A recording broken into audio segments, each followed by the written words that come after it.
Hello guys, welcome to my channel. Bili mo ako, gives you DIY repair.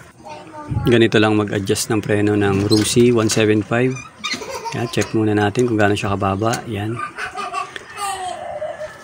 Tapos dito tayo sa likod.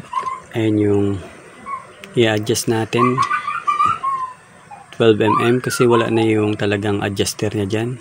12mm din yun, yung bolt, yung nut niya. Yan, ikot lang natin para makuha natin yung gusto nating taas ng preno. Yan, siguro mga ilang ikot pa para kasi masyado na mababa eh.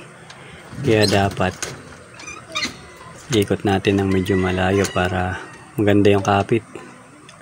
Palaging pababa kasi dito sa amin, akyatin. Kaya dapat malakas lagi ang preno. Always check your brake para safety ka at ang mga sakay mo. Yan, ganyan lang guys.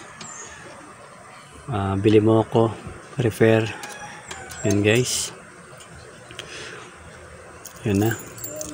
Tingnan nyo guys, oh, medyo tumaas na siya.